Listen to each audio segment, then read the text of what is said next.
नमस्कार, स्वागत है हमारे यूट्यूब चैनल न्यूराइज क्लासेस पर। आज जानेंगे जीएस का महत्वपूर्ण प्रश्न जो पूर्व की परीक्षाओं में पूछे गए हैं, आगामी परीक्षाओं के लिए महत्वपूर्ण है। आज उन्हीं प्रश्नों पर चर्चा किया जाएगा। आइए जान लेते हैं। प्रश्न दिया है, विश्व की 25% से अधिक वन भूमि को कवर करने वाला सबसे बड़ा वन है।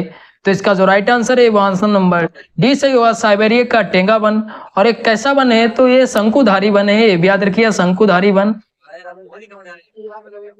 अगर पूछ लिया जाए कि ये कितनी भूमि कवर करता है, तो 29% भूमि को कवर करता है। अगर ये भी पूछ लिया जाए कहाँ स्थित है, तो रूस कनाडा में स्थित है, ये भी याद रखिएगा।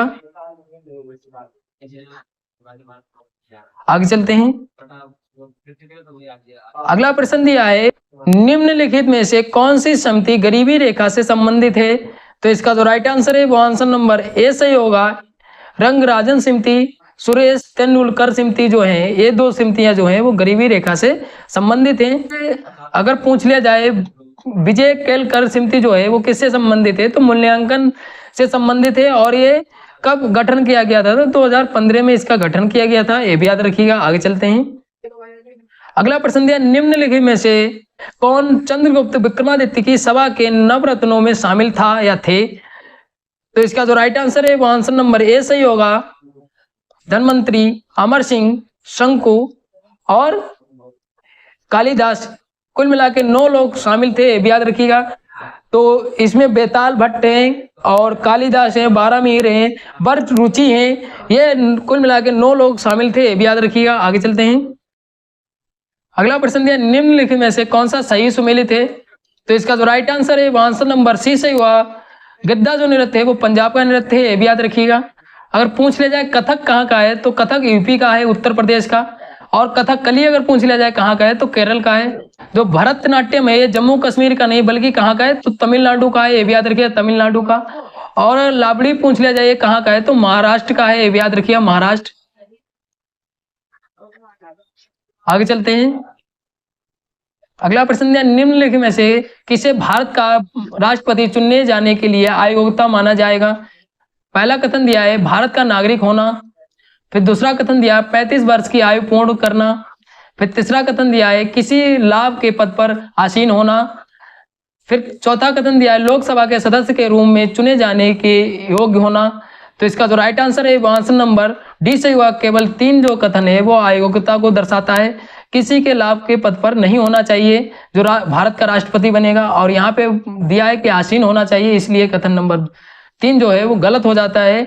गलत मतलब अयोग्यता ही मतलब गलत पूछा था, ये मान लीजिए। आगे चलते हैं। अगला प्रश्न दिया है, निम्नलिखित को सुमेलित कीजिए। एक तरफ क्रांति दी है और एक तरफ उनसे संबंधित कार्य दिया है, क्या कार्य था। तो घोषर जो क्रांति है वो किससे संबंधित है, तो उर्वरक से संबंधित है। पीली अगर क्रांति पूछ ली जाए तो तिलहन से संबंधित है। और रजत क्रांति अगर पूछ ली जाए तो अंडा उत्पादन से संबंधित है। और लाल क्रांति अगर पूछ लिया जाए तो टमाटर मांस उत्पादन से संबंधित है। तो इसका जो राइट आंसर हो जाता है वो आंसर नंबर डी सही होगा। आगे चलते हैं। अगला प्रश्न दिया, भारतीय संविधान की प्रस्तावना में किस न्याय का उल्लेख है। तो इसका जो राइट आंसर होगा वो आंसर नंबर डी सही होगा, राजनीतिक न्याय, सामाजिक न्याय, आर्थिक न्याय, ये तीनों न्याय का प्रस्तावना में उल्लेख है। अगर पूछ लिया जाए संविधान सभा का गठन कब हुआ था, तो संविधान सभा का जो गठन हुआ वो 1946 में हुआ है। अगर पूछ लिया जाए संविधान सभा में कितने सदस्य थे, तो 389 सदस्य थे, ये भी याद रखिएगा। अगर पूछ लिया जाए प्रारूप समिति के अध्यक्ष पूछ लिए जाए तो डॉक्टर भीमराव अंबेडकर थे। अगर पूछ लिया जाए प्रारूप समिति में कितने सदस्य थे, तो 7 सदस्य थे, ये भी याद रखिएगा। अगर पूछ लिया जाए तो जो राष्ट्रीय गान है उसको कब अपनाया गया, तो 24 जनवरी 1950 में अपनाया गया, ये भी याद रखिएगा, 1950 में। और 24 जनवरी 1950 को ही संविधान सभा की अंतिम बैठक हुई थी, ये भी याद रखिएगा। आगे चलते हैं। अगला प्रश्न दिया, निम्नलिखित में से कौन उत्तरी अमेरिका की 5 महान झीलों में शामिल नहीं है। यहाँ पे नहीं पूछा है, तो इसका जो राइट आंसर होगा वो आंसर नंबर ए सही होगा, टिटिका का झील जो है ये शामिल नहीं है 5 झीलों में, ये भी याद रखिएगा। अगर पूछ लिया जाए टिटिका का झील जो है वो कहाँ पे स्थित है, तो एंडीज की जो पर्वत है वो बोलिविया और पेरू की सीमा पर स्थित है, ये भी याद रखिएगा। और ये जो है टिटिका का झील है सबसे ऊंचाई पर स्थित है, ये भी याद रखिएगा। आगे चलते हैं। अगला प्रश्न दिया, द्वितीय बौद्ध संगीति के संबंध में कौन सा कथन सही है। यहाँ पे कथन सही पूछे हैं। पहला कथन दिया, द्वितीय बौद्ध संगीति 383 ईसा पूर्व में राजा कालाशोक के संरक्षण में वैशाली में आयोजित की गई थी। दूसरा कथन दिया, दूसरी बौद्ध परिषद की अध्यक्षता सभा कामी ने की। तीसरा दिया, इस बौद्ध संगीति में बुद्ध के अनुयायी महासंघिक थेरवादी दो भागों में विभाजित हो गए। तो इसका जो राइट आंसर है वो आंसर नंबर डी सही होगा। ये तीनों जो कथन है वो बिल्कुल ठीक है, ये भी याद रखिएगा। आगे चलते हैं। अगला प्रश्न दिया, निम्नलिखित में से कौन सा सही सुमेलित नहीं है। यहाँ पे नहीं पूछा है, तो इसका जो राइट आंसर है वो आंसर नंबर 3 सही होगा। पेरू जो है वो सोरा खनिज नहीं होता है, बल्कि क्या क्या होता है पेरू में, तो चांदी होती है और तांबा होता है और लेड होता है। लेड मतलब शीशा। आगे चलते हैं। अगला प्रश्न दिया है, निम्नलिखित में से कौन सा सही सुमेलित नहीं है। यहाँ पे नहीं पूछा है, तो इसका जो राइट आंसर होगा वो आंसर नंबर सी सही होगा। कालीबंगा जो है वो हिंडन नदी के किनारे नहीं बल्कि कहाँ है, तो घग्गर नदी के किनारे है। याद रखिएगा, घग्गर नदी। अगर ये पूछ लिया जाए कालीबंगा कहाँ स्थित है, तो राजस्थान में स्थित है।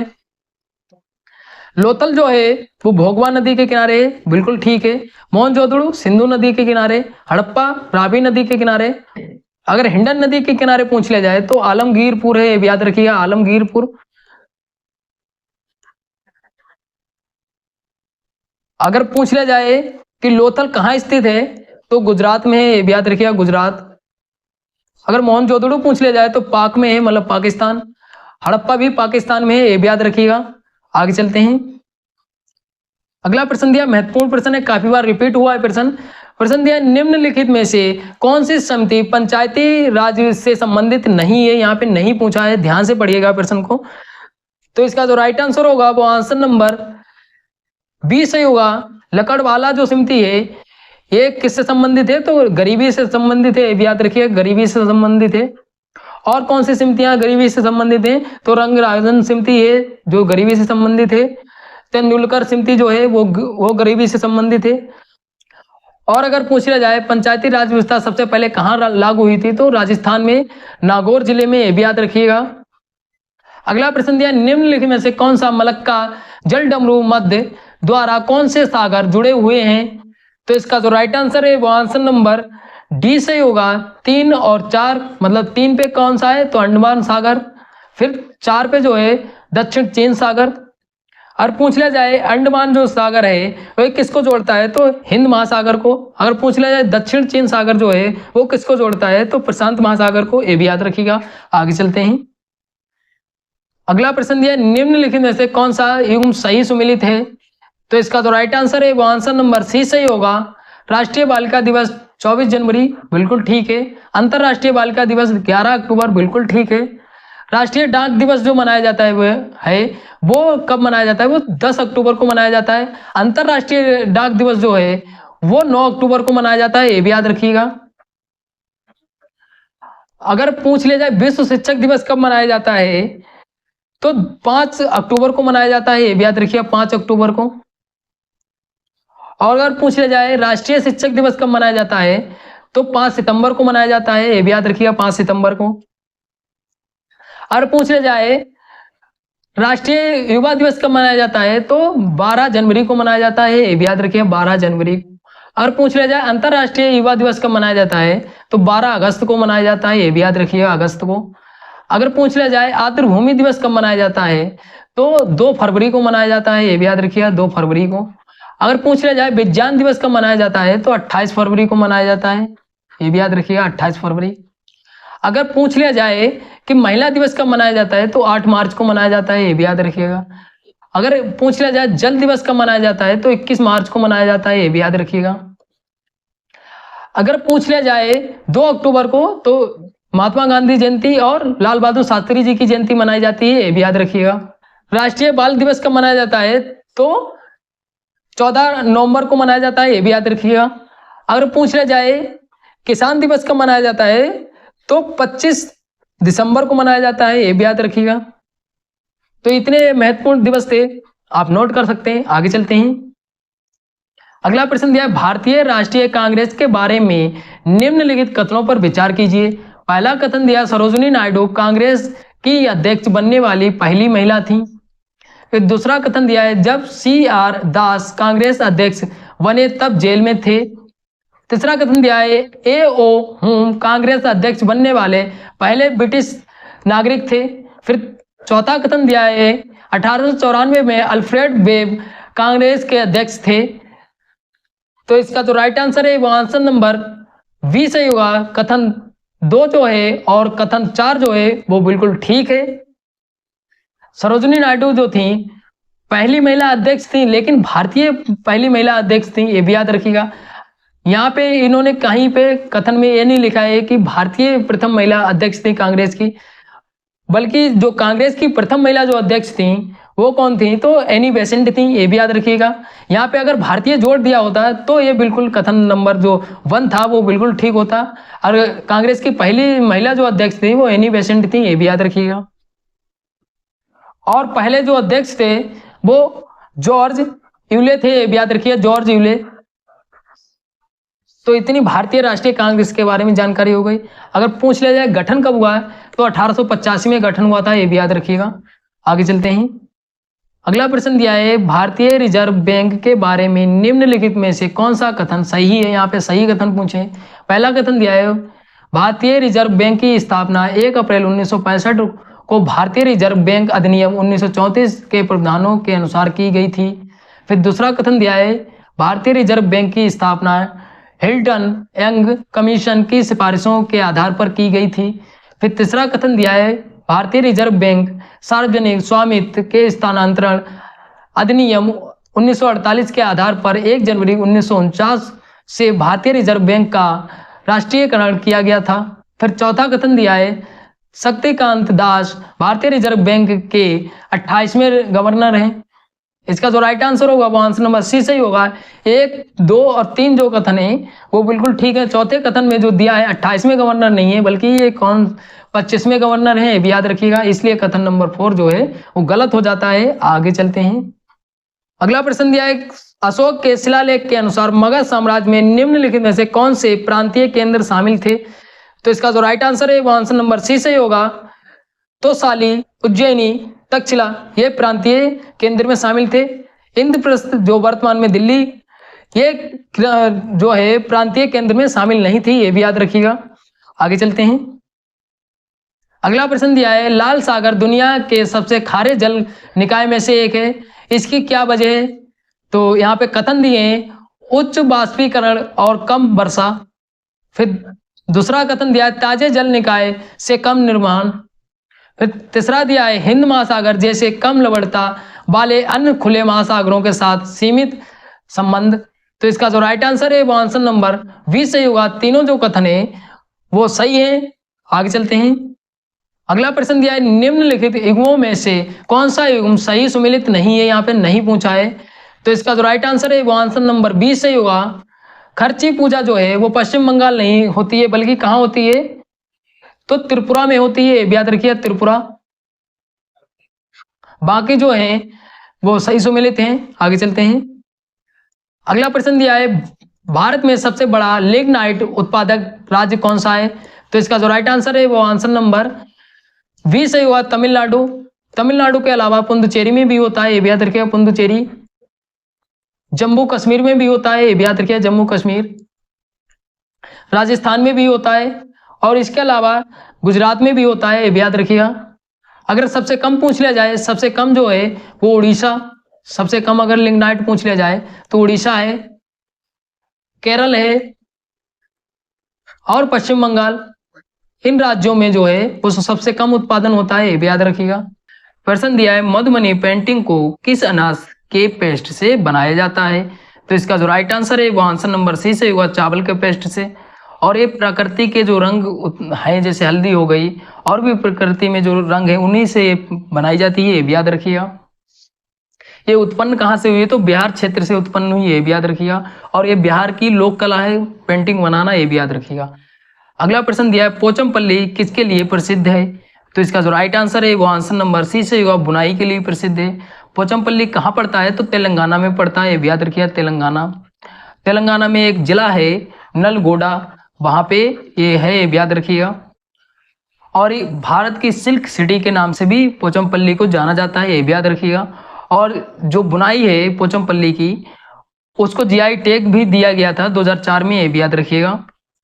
अगला प्रश्न दिया है, निम्नलिखित में से राउरकेला इस्पात संयंत्र कहाँ स्थित है? तो इसका जो राइट आंसर है वो आंसर नंबर डी से होगा, उड़ीसा। इसकी स्थापना कब हुई थी? तो 3 फरवरी 1959 में हुई थी, ये भी याद रखिएगा, 1959 में।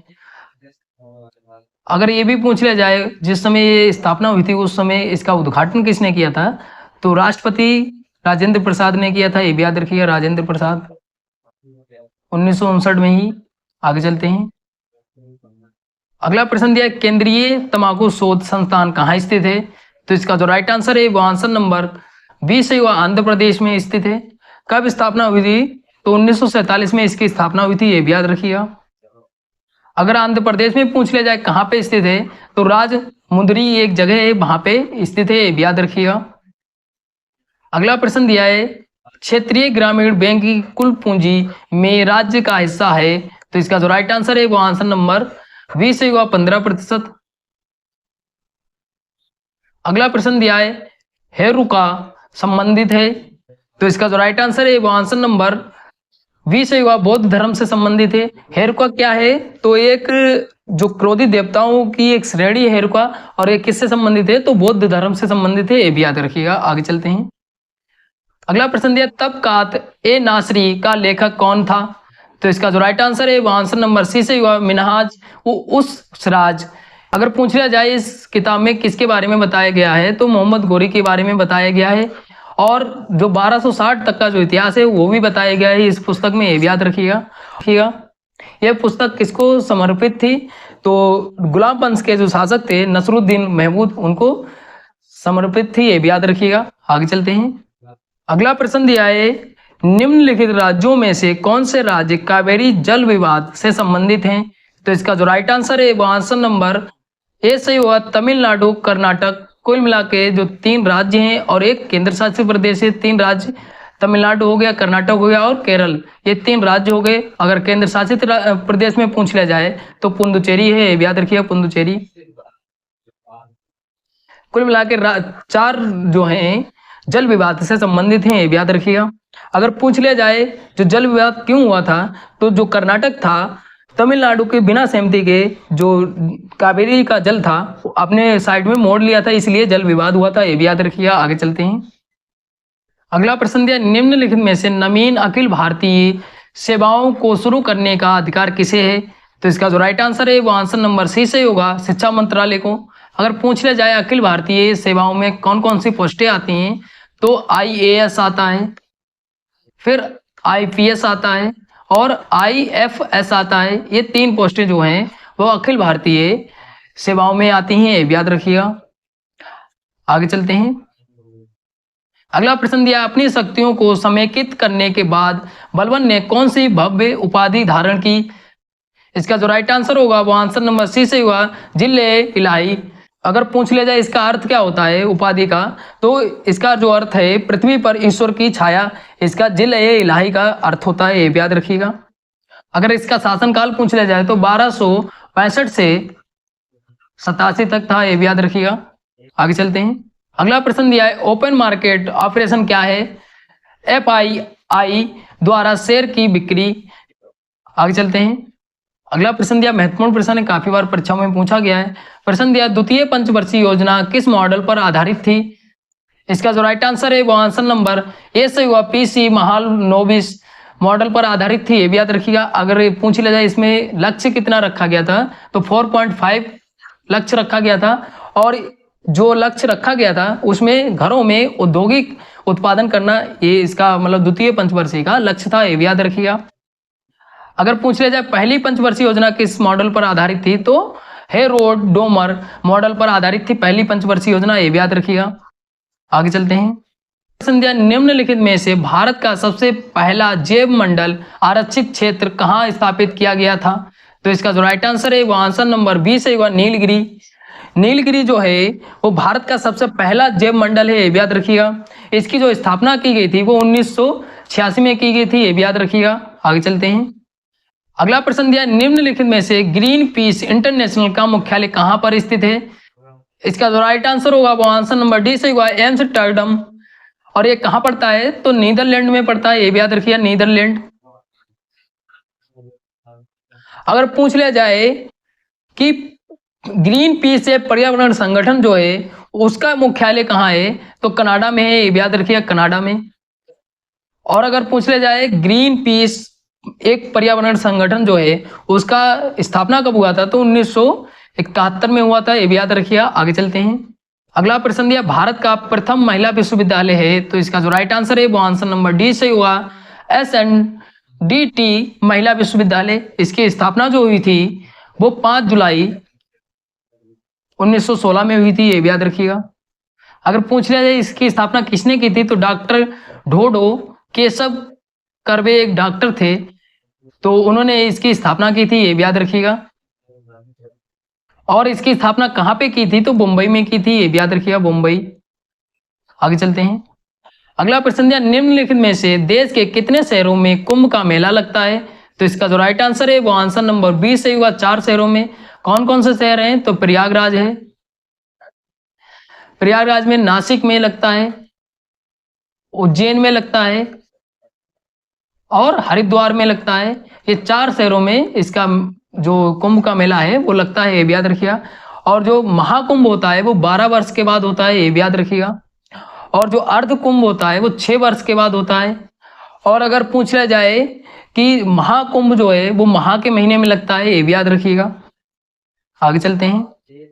अगला प्रश्न दिया, मनुष्य में मादा जनन अंग से किस हार्मोन्स का स्राव होता है, इसका जो राइट आंसर होगा वो आंसर नंबर सी से होगा, रिलैक्सिन।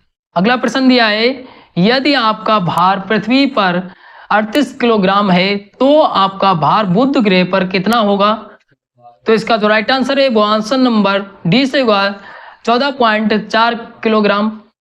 आगे चलते हैं।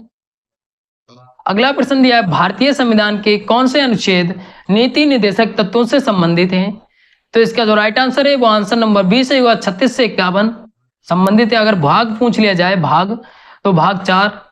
अगर पूछ लिया जाए कहाँ से लिए गए हैं, तो आयरलैंड के संविधान से राज्य के नीति निर्देशक तत्व लिए गए हैं, ये भी याद रखिएगा। आगे चलते हैं। अगला प्रश्न दिया, बंगाल विभाजन कब किया गया था, तो इसका जो राइट आंसर होगा वो आंसर नंबर बी से होगा, अक्टूबर 1905 में किया गया था। अगर घोषणा पूछ ली जाए घोषणा कब हुई थी इसकी, तो घोषणा जो की गई थी वो जुलाई 1905 में की गई थी, ये भी याद रखिएगा, जुलाई 1905 में। विभाजन कब हुआ, तो अक्टूबर 1905 में, ये भी याद रखिएगा। आगे चलते हैं। अगला प्रश्न दिया है, प्लासी के युद्ध के दौरान मुगल सम्राट कौन था, तो इसका जो राइट आंसर है वो आंसर नंबर बी से हुआ, आलमगीर द्वितीय था। अगर पूछ लिया जाए प्लासी का युद्ध कब हुआ था, तो 23 जून 1757 में हुआ था, ये भी याद रखिएगा, 1757 में। आगे चलते हैं। अगला प्रश्न दिया, निम्नलिखित में से एक कायांतरित सेल नहीं है, यहाँ पे नहीं पूछा है, तो इसका जो राइट आंसर होगा वो आंसर नंबर ए से हुआ, सेंट स्टोन जो है वो कायांतरित सेल नहीं है, ये भी याद रखिएगा। अगला प्रश्न दिया, निम्नलिखित में से कौन एक पश्चिमी तटीय द्वीप है, तो इसका जो राइट आंसर है वो आंसर नंबर सी से हुआ, एलिफेंटा। और जो बाकी 3 जो हैं वो पूर्वी तटीय द्वीप हैं, ये भी याद रखिएगा, पूर्वी। आगे चलते हैं। अगला प्रश्न दिया, महत्वपूर्ण प्रश्न है, काफी बार परीक्षा में पूछा गया है। प्रश्न दिया है, नोबेल पुरस्कार प्राप्त करने वाले प्रथम भारतीय कौन थे, तो इसका जो राइट आंसर है वो आंसर नंबर सी से हुआ, रविंद्रनाथ टैगोर जी थे, ये भी याद रखिएगा। और इनको कौन से क्षेत्र में दिया गया था, तो साहित्य के क्षेत्र में ये पुरस्कार दिया गया था, ये भी याद रखिएगा। और अगर पूछ लिया जाए साइंस के क्षेत्र में सबसे पहले किसको मिला, तो अमर्त्य सेन को मिला था, ये भी याद रखिएगा सबसे पहले। अगर आपको नोबेल पुरस्कार 2023 के बारे में कंप्लीट इंफॉर्मेशन चाहिए तो आप चैनल पे विजिट करके देख सकते हैं। प्रश्न दिया है, निम्नलिखित में से किस पुस्तक को दारा शिकोह ने लिखा था, तो इसका जो राइट आंसर है वो आंसर नंबर वी से हुआ, मजम उल बहरैन। और ये पुस्तक किस भाषा में लिखी गई थी, तो फारसी भाषा में लिखी गई थी, ये भी याद रखिएगा। और इसको जो पुस्तक का नाम है, इसको हिंदी अर्थ जो होता है वो महासागरों का संगम, हिंदी में अर्थ होता है इसका, याद रखिएगा। आगे चलते हैं। अगला प्रश्न दिया, ग्याक और क्री नामक नवपाषाण काल स्थल कहाँ स्थित है, तो इसका जो राइट आंसर है वो आंसर नंबर डी से हुआ, लद्दाख में स्थित है। इसकी खुदाई कब हुई थी दोनों स्थलों की, तो 1990 में डॉक्टर मासोटो मासोटो ओटा के संरक्षण में ये खुदाई की गई थी, और खुदाई करने वाले जो पुरातत्व विभाग था वो कहाँ का था, तो जापानी था, ये भी याद रखिएगा। आगे चलते हैं। अगला प्रश्न दिया है, पृथ्वी घूमती है, तो इसका जो राइट आंसर है वो आंसर नंबर 20 है। 4 मिनट में 1 डिग्री। अगर पूछ लिया जाए 24 घंटे में कितना डिग्री घूमती है, 24 घंटे में 360 डिग्री घूमती है, ये भी याद रखिएगा। आगे चलते हैं। अगला प्रश्न दिया है, वायु में उपस्थित निम्नलिखित में से कौन सी गैस पीतल के रंग को खराब करने के लिए उत्तरदायी है, तो इसका जो राइट आंसर है वो आंसर नंबर सी से होगा, हाइड्रोजन सल्फाइड। इसका सूत्र अगर पूछ लिया जाए तो H2S इसका सूत्र होता है, ये भी याद रखिए।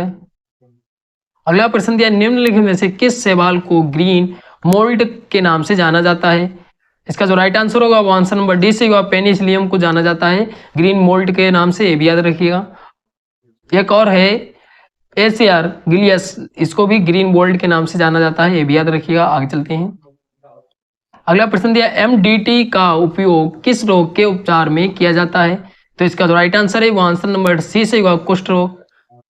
MDT जो है इसको मल्टी ड्रग थेरेपी बोलते हैं, ये भी याद रखिएगा। आगे चलते हैं।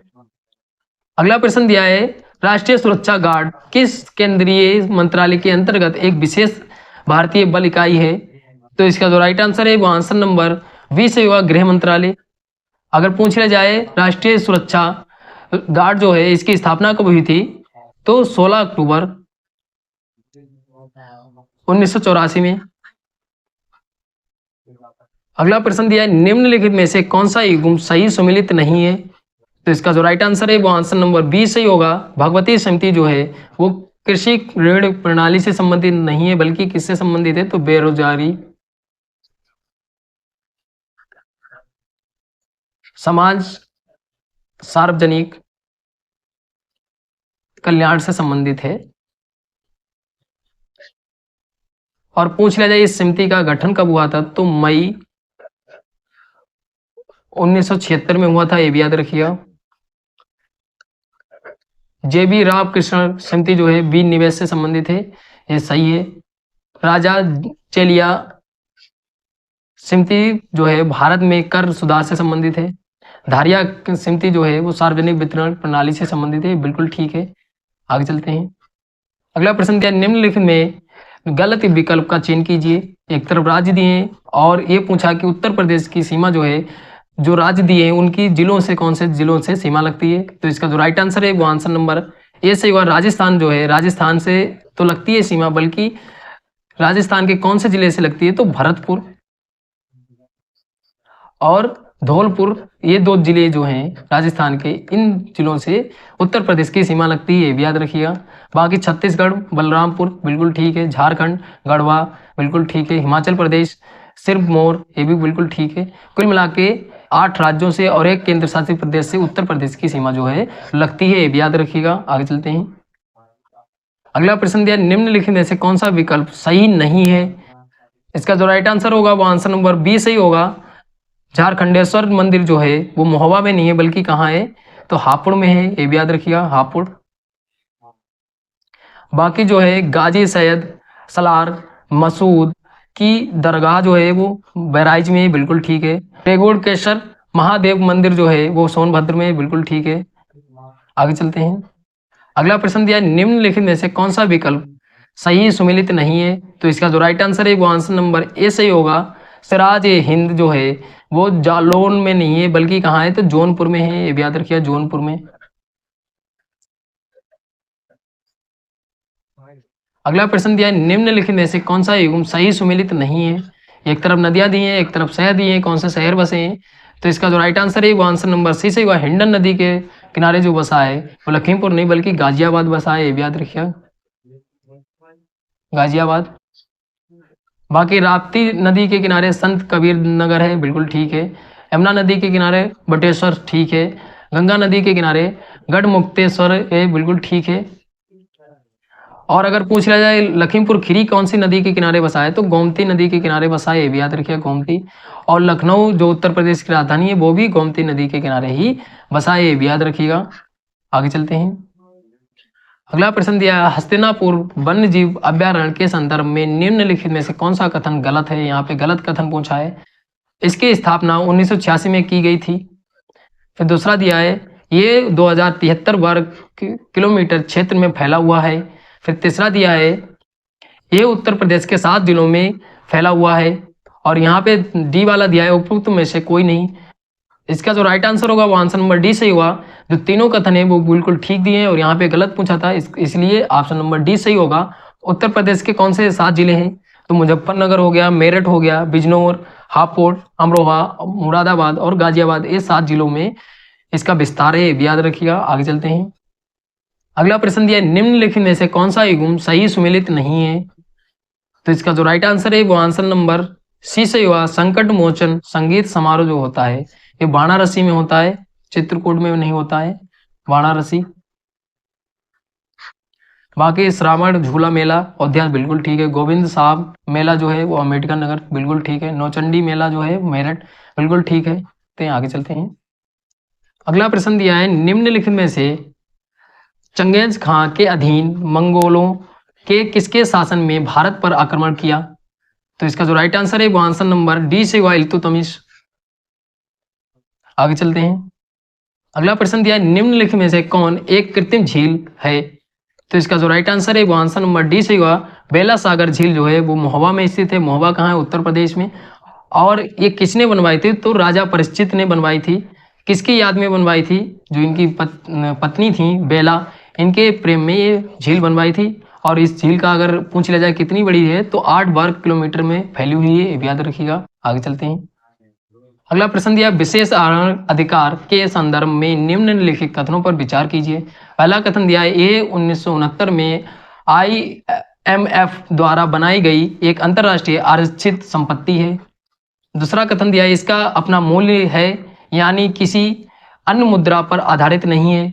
फिर तीसरा दिया है, ये ना तो मुद्रा है और ना ही IMF पर दावा है। तो इसका जो राइट आंसर होगा वो आंसर नंबर सी से होगा। कथन 1 है और 3 जो कथन है वो बिल्कुल ठीक है। बल्कि जो आधारित है, ये मुद्रा जो है वो 5 मुद्राओं पर आधारित है। डॉलर हो गया, पाउंड हो गया, चीनी मुद्रा हो गई और तुम्हारा यूरो हो गया। ये 5 मुद्राओं पर आधारित है और यहाँ पे पूछा था ये आधारित मुद्रा पर नहीं है, इसलिए कथन नंबर 2 जो है वो गलत हो जाता है। आगे चलते हैं। अगला प्रश्न दिया है, निम्नलिखित में से सही विकल्प का चयन कीजिए।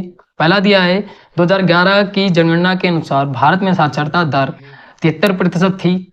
फिर दूसरा दिया है, साक्षरता दर को 7 वर्ष और इससे अधिक आयु की कुल जनसंख्या पर मापा जाता है। तो इसका जो राइट आंसर है वो आंसर नंबर सी से हुआ। दोनों कथन जो हैं वो बिल्कुल ठीक है। अगर पूछ लिया जाए विश्व साक्षरता दिवस कब मनाया जाता है, तो 8 सितंबर को मनाया जाता है, ये भी याद रखिएगा। अगर पूछ लिया जाए कि सबसे कम जनघनत्व वाला जो राज्य है वो कौन सा है, तो अरुणाचल प्रदेश है। अगर पूछ लिया जाए सबसे अधिक जनघनत्व वाला राज्य कौन सा है, तो बिहार है, ये भी याद रखिएगा। आगे चलते हैं। अगला प्रश्न दिया है, जनगणना 2011 के आंकड़ों के अनुसार उत्तर प्रदेश के न्यूनतम साक्षरता दर वाले 3 जिलों का चयन कीजिए। तो इसका जो राइट आंसर होगा वो आंसर नंबर डी से होगा, श्रावस्ती, बहराइच, बलरामपुर। और उसके बाद अगर पूछ लिया जाए तो बदायूं आएगा, फिर रामपुर आएगा। 3 जिले पूछे थे, इसलिए ऑप्शन नंबर डी सही होगा। आगे चलते हैं।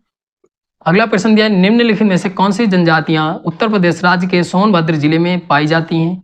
तो इसका जो राइट आंसर है वो आंसर नंबर बी से ही होगा। पेरिया, बेगा जनजाति, अग्रिया जनजाति, ये 3 जनजातियां सोनभद्र जिले में पाई जाती हैं। सोनभद्र जिले में और भी जनजाति पाई जाती हैं, जैसे परजा, भील, मुसहर भी जनजाति सोनभद्र जिले में पाई जाती है। और गोंड जनजाति जो है वो भी सोनभद्र जिले में पाई जाती है। अगर सेरिया पूछ ली जाए तो बुंदेलखंड में पाई जाती है। और यही जनजाति ललितपुर जिले में भी पाई जाती है, ये भी याद रखिएगा।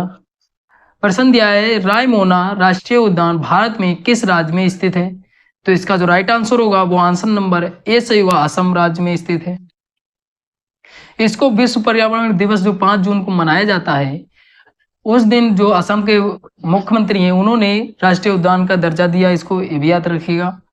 अगला प्रश्न दिया है, पृथ्वी के चुंबकत्व के लिए उत्तरदायी है, तो इसका जो राइट आंसर है वो आंसर नंबर 20 है, वह बाह्य कोर। आगे चलते हैं। अगला प्रश्न दिया, निम्नलिखित में से किस राज्य में चित्रकूट जलप्रपात स्थित है, तो इसका जो राइट आंसर है वो आंसर नंबर डी से हुआ छत्तीसगढ़। अगर छत्तीसगढ़ के जिले पूछ लिया जाए कौन से जिले में स्थित है, तो बस्तर जिले में स्थित है। अगर ये पूछ लिया जाए कि जो चित्रकूट जलप्रपात है ये कौन सी नदी पे बना है, तो इंद्रावती नदी पर बना है, ये भी याद रखिएगा, इंद्रावती नदी पर। फिर भी अगर पूछ लिया जाए कितना ऊंचा है, तो 95 फीट ऊंचा है, ये भी याद रखिएगा। और इसी जलप्रपात को भारत का निग्रा फॉल्स भी कहा जाता है, ये भी याद रखिएगा। आगे चलते हैं। अगला प्रश्न दिया है, विधि आयोग प्रकार का निकाय है, तो इसका जो राइट आंसर है वो आंसर नंबर 20 से हुआ कार्यकारी निकाय। ना ये संवैधानिक निकाय है, ना वैधानिक निकाय है, ये भी याद रखिएगा। ये कार्यकारी निकाय है, ये भी याद रखिएगा। आगे चलते हैं। अगला प्रश्न दिया, किस अनुच्छेद के तहत सर्वोच्च न्यायालय के पास अपने किसी निर्णय आदेश को पुनर्वलोकन करने की शक्ति है, तो इसका जो राइट आंसर है वो आंसर नंबर 20 है, वह अनुच्छेद 137। आगे चलते हैं। अगला प्रश्न दिया है, कैबिनेट सचिव का कार्यकाल होता है, तो इसका जो राइट आंसर है वो आंसर नंबर ए से हुआ 2 वर्ष का होता है, ये भी याद रखिएगा। आगे चलते हैं। अगला प्रश्न दिया, हमारे संविधान में जनगणना को किस सूची में एक विषय के रूप में शामिल किया गया है, तो इसका जो राइट आंसर है वो आंसर नंबर 20 से हुआ संघ सूची। अगर पूछ लिया जाए किस अनुच्छेद के तहत शामिल किया गया है, तो अनुच्छेद 246 के तहत शामिल किया गया है। और अनुसूची पूछ ली जाए तो 7वीं अनुसूची में है, ये भी याद रखिएगा। आगे चलते हैं। अगला प्रश्न दिया, किरणों की तरंग दैर्घ्य को मापने के लिए ब्रैग स्पेक्ट्रोमीटर का उपयोग किया जाता है, तो इसका जो राइट आंसर है वो आंसर नंबर सी से हुआ एक्स का। और अगर पूछ लिया जाए इसका जो आविष्कार है वो किसने किया है, तो सर विलियम हेनरी वेग्रे थे, इन्होंने किया था, ये भी याद रखिएगा। अगला प्रश्न दिया, अकबर वर्ष का था जब वह सम्राट बना। प्रश्न में ये पूछ रहा है जब सम्राट बना था उस समय अकबर कितने वर्ष का था, ये पूछा है, तो इसका जो राइट आंसर होगा वो आंसर नंबर सी से हुआ 13 वर्ष का था। कब बना था, तो 1556 में बना था। और अकबर ने अपने संरक्षक को किसको नियुक्त किया था, तो बैरम खान को नियुक्त किया था, ये भी याद रखिएगा। आगे चलते हैं। अगला प्रश्न दिया है, सूर्य द्वारा उत्सर्जित प्रकाश का रंग क्या है, तो इसका जो राइट आंसर है वो आंसर नंबर 20 से होगा सफेद। अगला प्रश्न दिया, स्वतंत्र रूप से लटकती हुई एक चुंबकीय सुई किस दिशा में रुकेगी, तो इसका जो राइट आंसर है वो आंसर नंबर डी से होगा उत्तर दक्षिण। अगला प्रश्न दिया, निम्नलिखित में से किस सिद्धांत पर टीवी रिमोट काम करता है, तो इसका जो राइट आंसर है वो आंसर नंबर ए से हुआ इंफ्रारेड तरंगों। अगला प्रश्न दिया, निम्नलिखित में से सबसे भारी धातु कौन सी है, तो इसका जो राइट आंसर है वो आंसर नंबर बी से हुआ ऑस्मियम। अगर सबसे हल्की पूछ ली जाए तो लिथियम है, ये भी याद रखिएगा। अगला प्रश्न दिया, निम्नलिखित में से किस विद्युत चुंबकीय तरंग में सबसे अधिक आवृत्ति होती है, तो इसका जो राइट आंसर है वो आंसर नंबर सी से हुआ गामा तरंगे। अगला प्रश्न दिया, प्रत्युर्ध्वपातन की अवक्रिया में परिवर्तित होता है, तो इसका जो राइट आंसर है वो आंसर नंबर ए से हुआ गैस ठोस।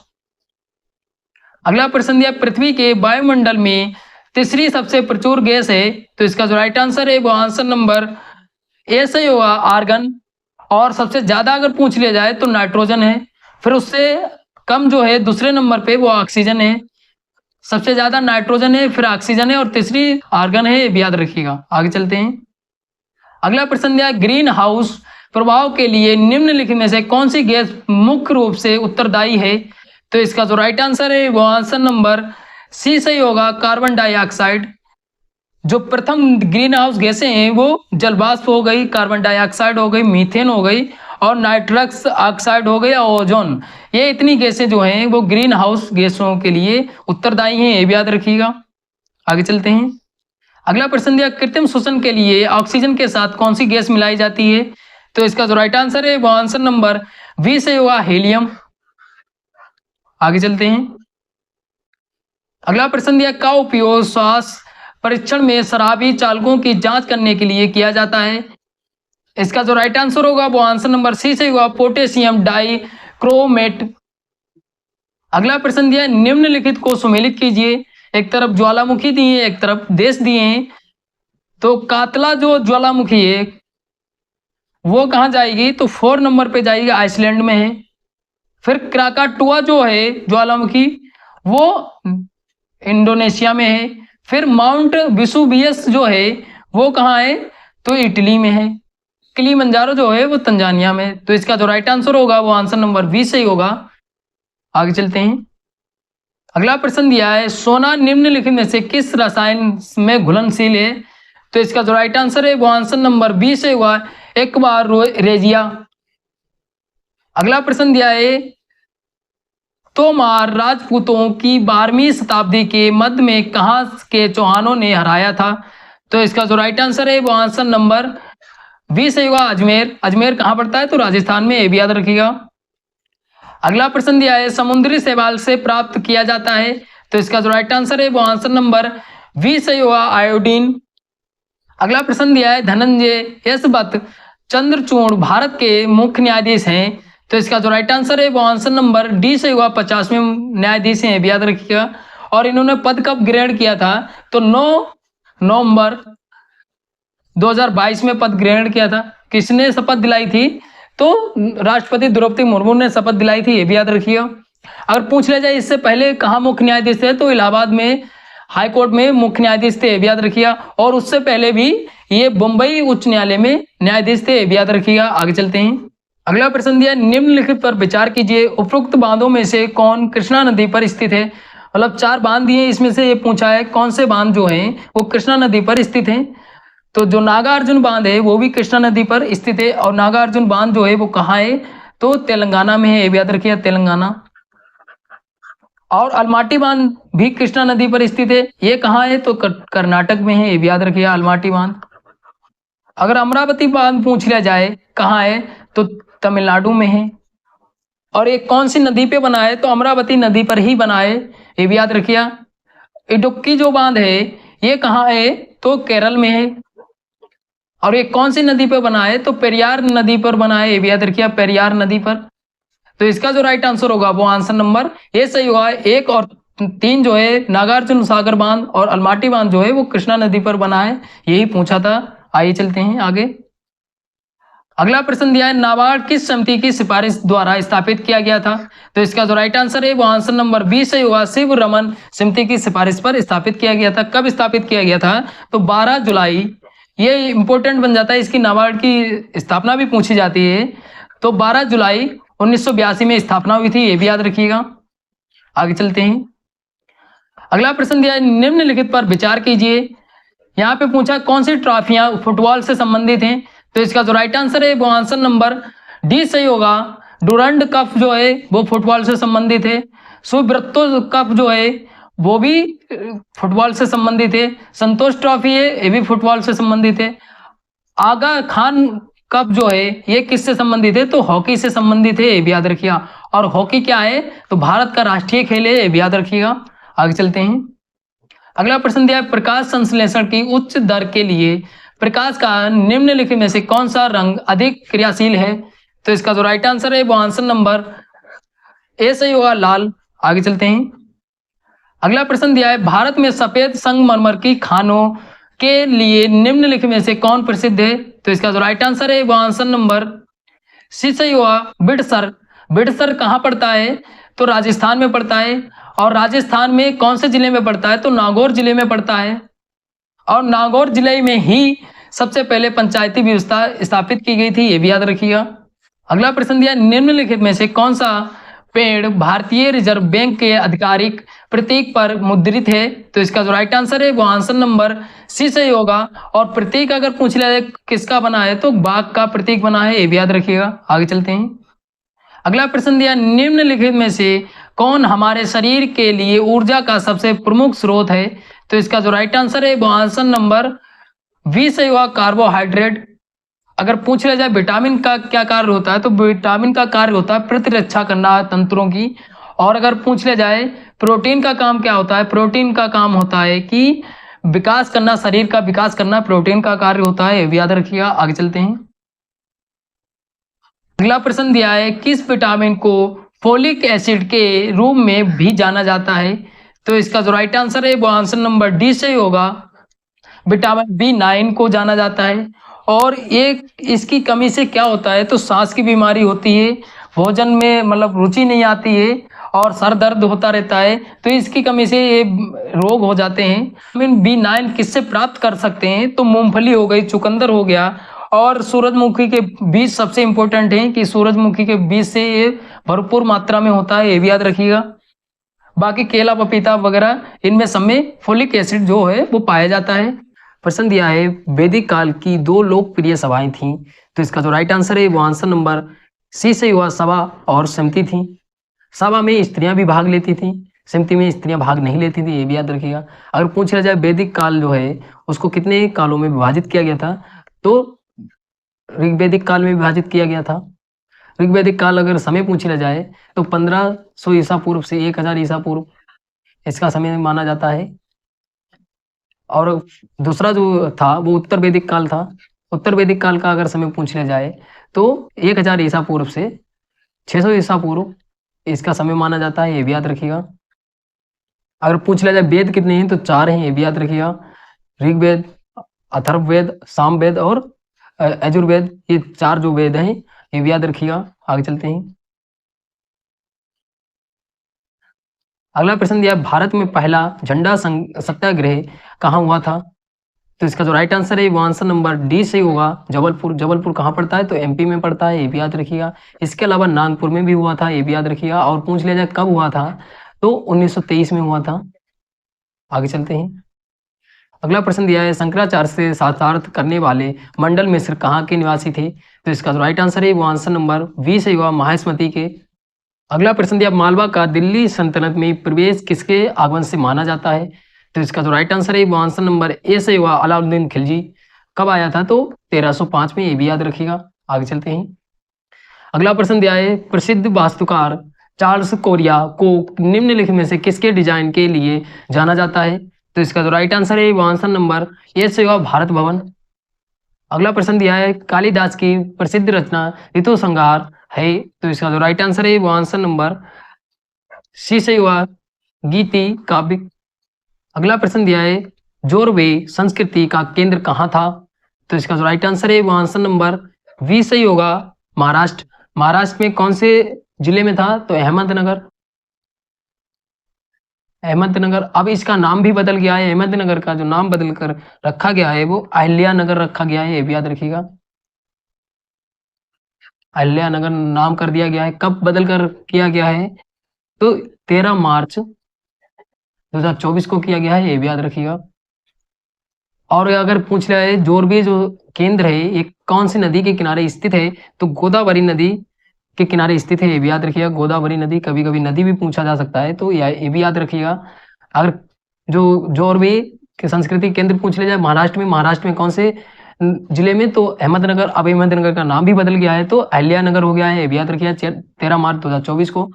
और पूछ लिया जाए किस नदी के किनारे स्थित है अहिल्यानगर, तो गोदावरी नदी के किनारे स्थित है, ये भी याद रखिएगा। अगला प्रश्न दिया है निम्नलिखित में से कौन मद्रास का संस्थापक था, तो इसका जो राइट आंसर है वो आंसर नंबर ए से हुआ, फ्रांसिस डे। अगला प्रश्न दिया गुलामगिरी निम्नलिखित में से किस समाज सुधारक द्वारा लिखी गई थी, इसका जो राइट आंसर है वो आंसर नंबर सी से हुआ, ज्योतिबा फूले के द्वारा लिखी गई थी, ये भी याद रखिएगा। इन्होंने ही सत्य शोधक समाज की स्थापना की थी। सत्य शोधक समाज की स्थापना कब की थी, तो 1873 में की थी, ये भी याद रखिएगा। गुलामगिरी पुस्तक का नाम है और इसका जो अर्थ होता है वो गुलाम, इसका अर्थ होता है, ये भी याद रखिएगा गुलामगिरी का। और जो इनकी पत्नी थी जो सावित्रीबाई फूले, इन्होंने प्रथम बालिका विद्यालय खोला था, ये भी याद रखिएगा। बालिका विद्यालय कहाँ पे खोला था, तो पुणे में खोला था। कब खोला था, तो 1848 में खोला था, ये भी याद रखिएगा। अगर पूछ लिया जाए महर्षि दयानंद सरस्वती जी ने किस समाज की स्थापना की, तो आर्य समाज की स्थापना की थी, ये भी याद रखिएगा। आर्य समाज की स्थापना कब की थी, तो 1875 में की थी। कहाँ पे की थी, तो मुंबई में की थी, ये भी याद रखिएगा, मुंबई में। अगर पूछ लिया जाए राजा राममोहन राय ने कौन से समाज की स्थापना की, तो ब्रह्म समाज की स्थापना की थी, ये भी याद रखिएगा। ये पूछे जाते हैं समाज की स्थापना किसने की, तो ये महत्वपूर्ण बन जाता है। आगे चलते हैं। अगला प्रश्न दिया है, निम्नलिखित में से किस शासक ने अपनी राजधानी मुर्शिदाबाद से मुंगेर स्थानांतरित की? तो इसका जो राइट आंसर है वो आंसर नंबर डी से होगा, मीर कासिम ने। ये भी याद रखिएगा। आगे चलते हैं। अगला प्रश्न दिया है, महात्मा गांधी के लेखन से गहराई से प्रभावित थे? तो इसका जो राइट आंसर है वो आंसर नंबर ए से होगा, लियो टॉल्स्टॉय प्रभावित थे। ये भी याद रखिएगा। लियो टॉल्स्टॉय की कुछ कृतियां हैं, जैसे war and peace, the kingdom of God, इनको बोला जाता था। ये भी याद रखिएगा।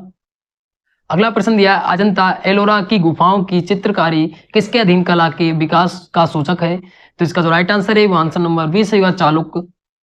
अगर पूछ ले जाए एलोरा और अजंता की जो गुफाएं हैं वो कहाँ स्थित हैं, तो महाराष्ट्र में स्थित हैं। और महाराष्ट्र में कौन से जिले में स्थित हैं? तो औरंगाबाद में स्थित हैं। ये भी याद रखिएगा, औरंगाबाद में।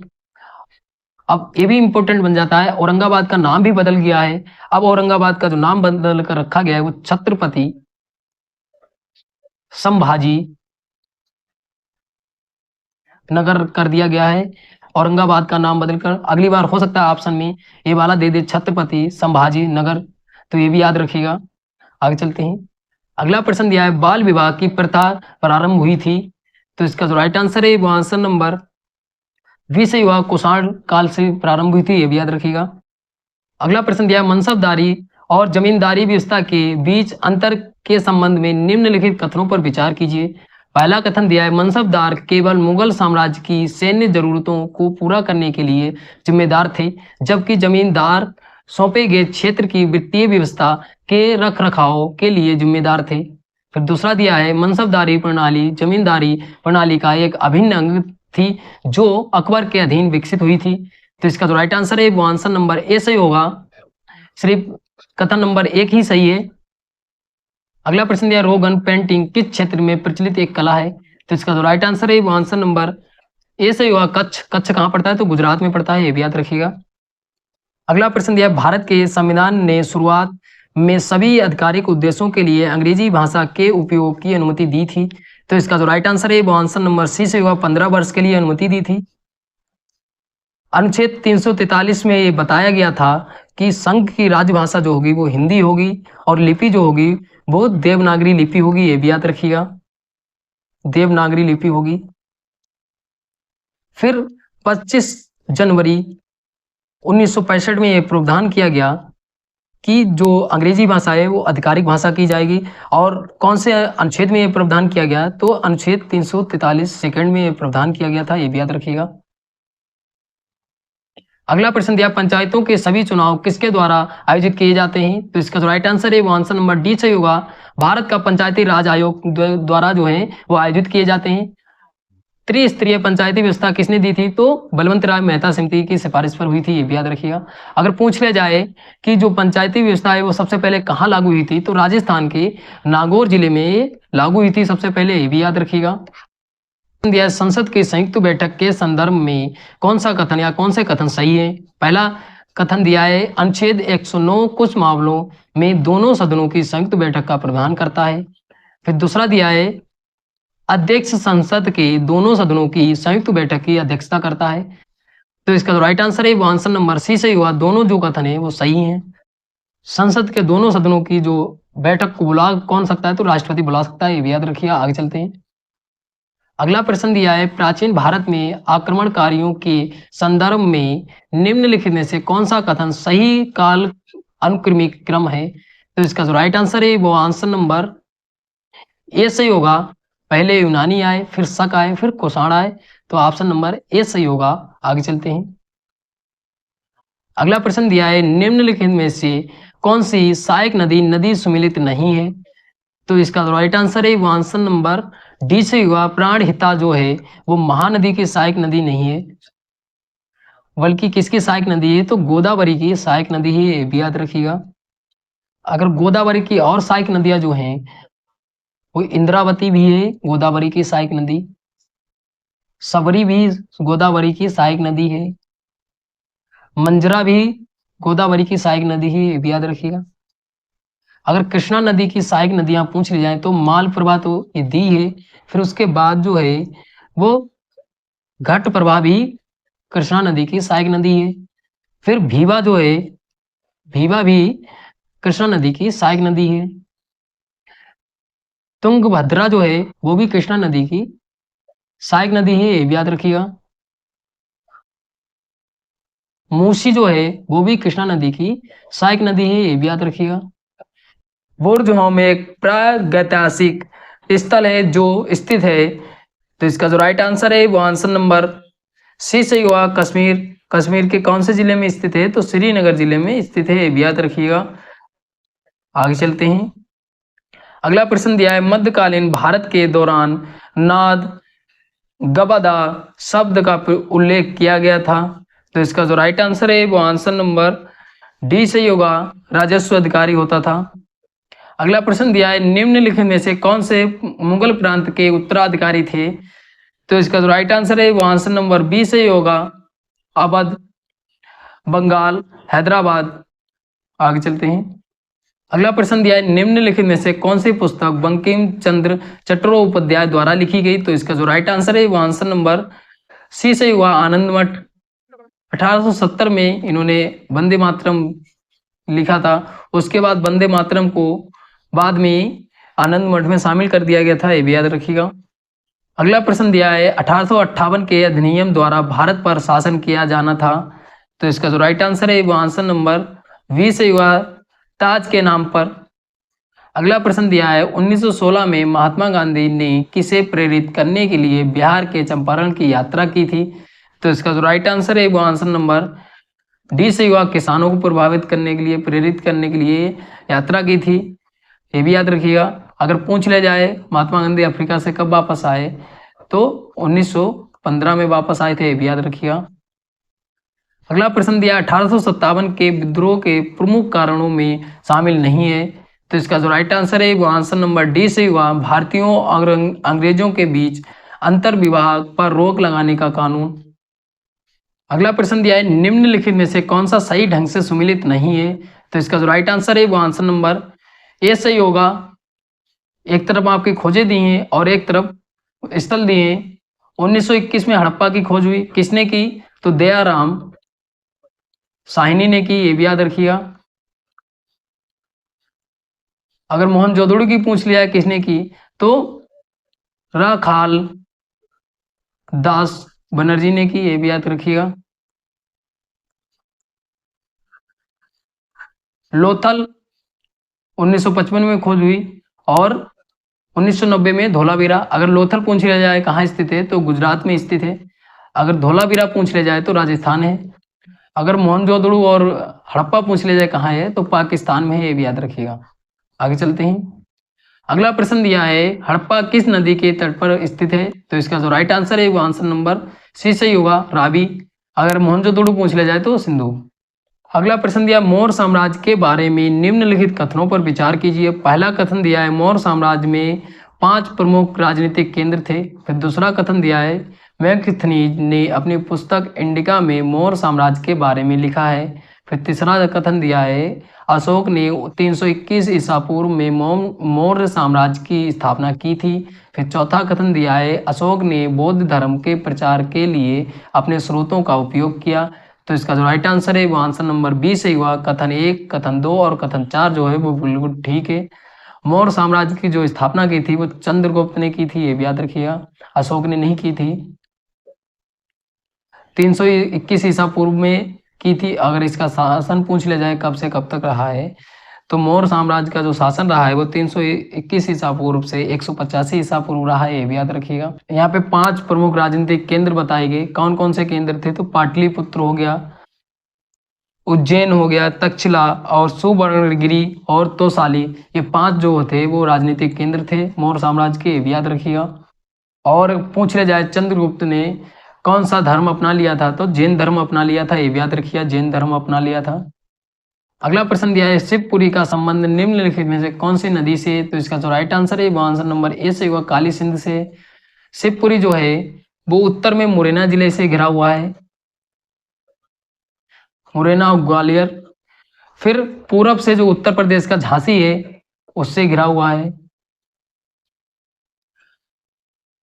फिर पश्चिम से अगर पूछ लिया जाए तो राजस्थान के कोटा जिला है जो, उससे घिरा हुआ है। और दक्षिण में अगर पूछ लिया जाए तो गुना जिला से घिरा हुआ है, ये भी याद रखिएगा। आगे चलते हैं। अगला प्रश्न दिया है घाटी गांव अभ्यारण्य कहाँ स्थित है? तो इसका जो राइट आंसर है वो आंसर नंबर डी सही होगा, ग्वालियर। इसकी स्थापना कब हुई थी? तो 1981 में हुई थी, ये भी याद रखिएगा। अगला प्रश्न दिया है मालवा के पठार की सबसे ऊंची पर्वत चोटी कौन सी है? तो इसका जो राइट आंसर है वो आंसर नंबर सी सही होगा, सीगार।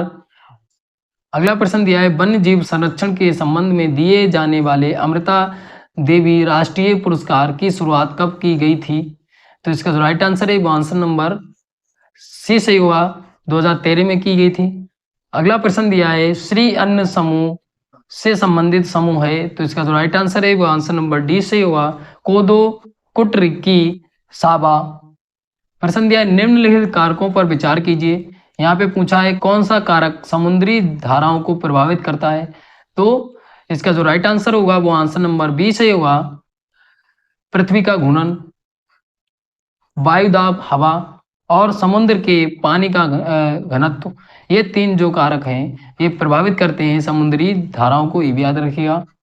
अगला प्रश्न दिया है क्षेत्रफल और जनसंख्या की दृष्टि से भारत में सबसे छोटे राज्य कौन से हैं? तो इसका जो राइट आंसर है वो आंसर नंबर ए से होगा, गोवा सिक्किम। अगर पूछ ले जाए जनसंख्या की दृष्टि से सबसे बड़ा राज्य कौन सा है? तो यूपी है।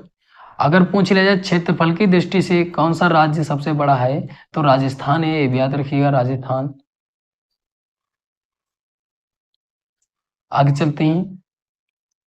अगला प्रश्न दिया है निम्नलिखित में से किन चोटियों का मिलान उनके राज्य के साथ सही है? तो इसका जो राइट आंसर होगा वो आंसर नंबर सी सही होगा। मिलान किसका नहीं है? तो अन्नायमुड़ी जो है वो कर्नाटक नहीं है बल्कि केरल में है, और बाकी जो है मिलान वो बिल्कुल ठीक है। आगे चलते हैं। अगला प्रश्न दिया है भारत का सबसे लंबा समुद्र तट निम्नलिखित में से किस स्थान पर स्थित है? तो इसका जो राइट आंसर है वो आंसर नंबर बी सही हुआ, चेन्नई। चेन्नई कहाँ पड़ता है? तो तमिलनाडु में पड़ता है। कौन सा ब्रिज है? तो मरीना बीच है, ये भी याद रखिएगा।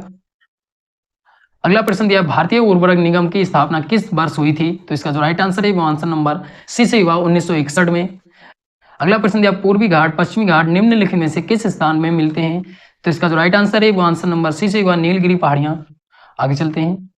अगला प्रश्न दिया है विश्व का सबसे व्यस्त महत्वपूर्ण समुद्री मार्ग है, तो इसका जो राइट आंसर है वो आंसर नंबर बी से हुआ, उत्तरी अटलांटिक समुद्री मार्ग। यूरोप में जो राइन नदी है वो सबसे व्यस्त मार्ग है, याद रखिएगा, राइन नदी का।